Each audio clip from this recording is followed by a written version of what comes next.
Now, Psalms 22, and we're going to pick it up at verse 1 and then skip down to verse 16. Psalms 22 and verse 1. Go ahead. My God, why hast thou forsaken me? Uh-huh.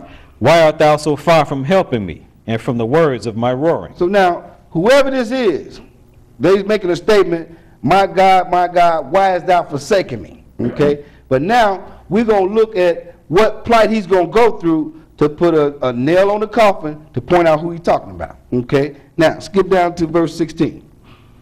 Go ahead.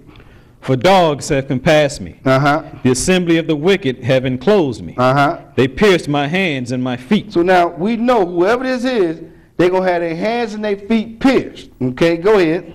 I may tell all my bones. They look and stare upon me. Uh-huh. They part my garments among them and cast lots upon my vesture. So now they're going to part his garments and they're going to be gambling for his clothing. So this one is going to come and he said, my God, why hast thou forsaken me? Okay. Now, let's go to, did you finish that? Yes. Okay, now, let's go to Mark the 15th chapter. Mark 15. And we're going to see something here, like I say, most people don't pay attention to it. But all you got to do is do a little research, do a little, bend down into some books, and you'll find out things. You'll find out a lot of things. And like I say, the Lord said with a stammering lip and with a stretched out tongue, he's going to speak to his people. Okay? Mark 15. And we're going to pick up at verse 33. Mark 15. In verse 33. Go ahead. And when the 6th hour was come, there was darkness over the whole land until the 9th hour. So now, this is during the time frame of Jesus' crucifixion. Okay, go ahead. And at the 9th hour, Jesus cried with a loud voice, saying, Eloi, Eloi, lama sabachthani. So now, this is Jesus crying this out. Okay, and we're going to find out what this means. Okay, go ahead. Which is being interpreted, my God, why hast thou forsaken me? So now we know who we confirmed in the Old Testament. That Jesus came and made this statement, Eli, Eli, why hast thou forsaken me? Okay, go ahead.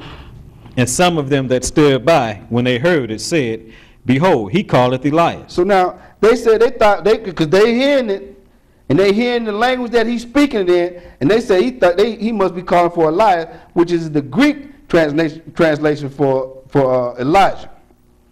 Bottom line is, Elijah, it means God is Jehovah. So now, we understand that they think he calling for somebody else, but he talking to the Father. Now, did you finish that? That was verse 35, yeah. Okay, now, let's go to Revealed Bible Dictionary, and we're going to look up this statement, this word that he hollered out, which is in this family, E-L-O-I, right? And we're going to read what it states, okay?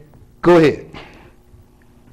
Eloi, Eloi, lama sabachthani. The cry of Jesus from the cross. Aramaic for, my God, why have you forsaken me? So now, this is in Aramaic.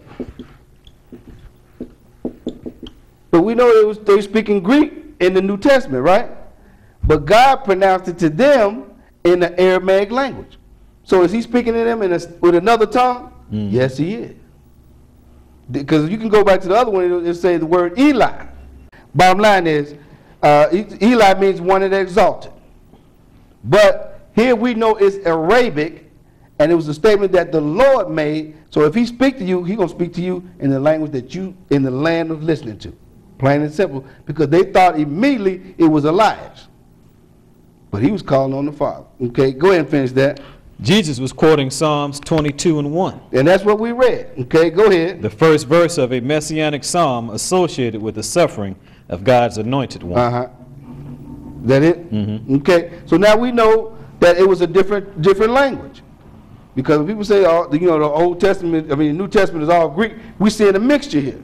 Because we're seeing some translations here, and we're seeing what the Lord is speaking in of himself. So bottom line is, we know that if you have to speak pure Hebrew, you're going to miss Jesus.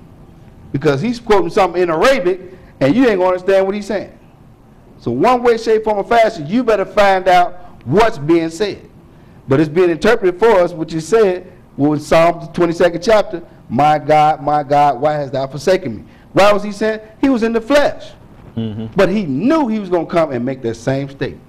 Because earlier he said, dogs can pass me about. And they cast lots for his vesture, and we know that happened in the New Testament. Okay?